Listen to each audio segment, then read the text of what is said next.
Welcome back guys to another Model Bird video, and the last video did ridiculously well and I've had quite a bit of spare time lately, so I thought I'm going to make the next video for the tips and tricks for building houses or bases in any world. And last episode we did just making your house look more interesting than a box, but obviously there's only so far you can do with the shape and the layout of this. Every house needs a roof, whether it's a flat roof, curved roof, dome-shaped roof. I made some examples, like you have the sloped, for like your shed looking type thing. You have your villager house type one. Annoyingly, I made this even by accident, so this is what happened here. And then you have your dome, which isn't the best dome I've ever done, but you could replace this with glass and it becomes a greenhouse, and it's just nice and easy. And over here I have actually got some of the examples that you've got. Obviously this would be your type of dome shaped house. You could imagine this in a barn, or maybe inside a house needs pillars like there. You could have, if this was taller, you could have it there, and it'd be like it's holding up the structure. This roof, obviously you can imagine this a mansion, a building like this, some sort of fancy building, or even like towers. You could have it on anything.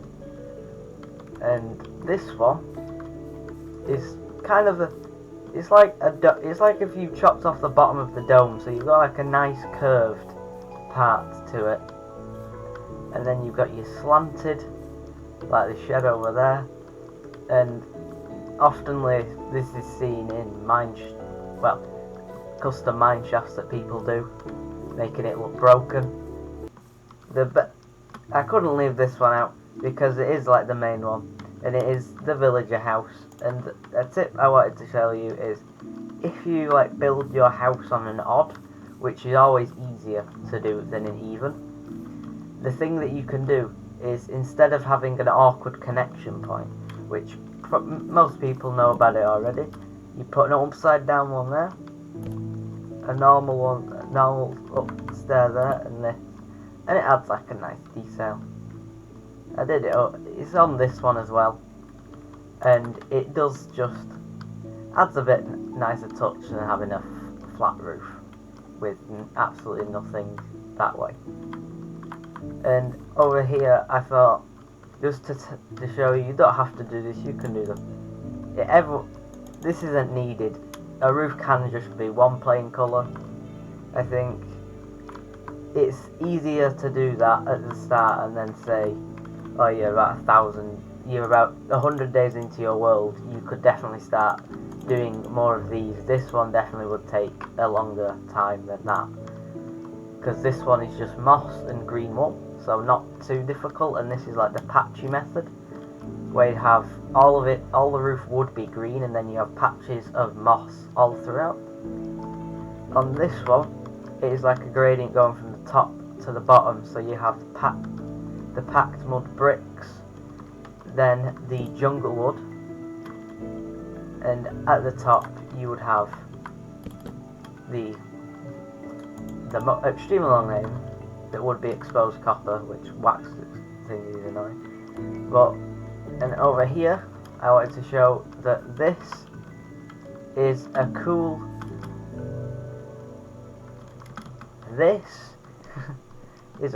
idea to have, and give your roofs a bit more 3D feel, even though it is literally 3D already. Looking at it from this angle or here, it could look a bit flat. That's why I left this side pretty plain, just to give you that example of, this looks okay because it's a nice curved roof, but it could look even better with one of these sticking out, because you could have small, you can have multiple, you can have loads. You know, a big one. This one could be about twice the size. Probably you could have 4 small ones, 3. Was there? And you could have anything there. And these are just some things that make your roofs look better and just cooler as well, because this is better than, and I'm not gonna lie, I really don't like this. This is like one of the things I hated. I saw it once, and I don't know why somebody did it, because it's not like it's hard to do anything else. But someone did a roof like this, and to me, this is like the absolute no-no. Like, why? It looks very plain. It looks very simple, because one, there's no pillars. And you've all watched the last video. There's a lot of people who watched the last video. And there's no depth with this, because you want to make this come out by one block, and that is kind of the best thing, one of the best things to do with your roof. Whether it's not overhanging, whether it is, like, you don't have to, you can have it like that, but you probably will have to make a much more of an effort to show that this is a roof.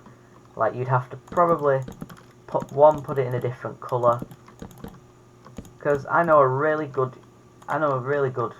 builder and YouTuber that is building some of his houses like this. Obviously they're ridiculously more detailed, but he's not having an overhang to test how it will look, which it does look quite interesting when you get a nice gradient. But when you have this, even with the colour change, is still not the best. And this just improves it by a whole lot. And there was one more thing that I did want to add from last episode that I did actually completely forget about, that I wanted to show people some ideas for diagonals, because I know diagonal builds aren't the easiest for anybody. I know I struggled with them when I started. I still struggle with certain diagonals. Like, if you had a diagonal at this is difficult, having a completely diagonal thing, because you know that your doorway is going to have to be 2 doors or a wall there or in there to get a 1 door, and then your windows are going to have to be full blocks.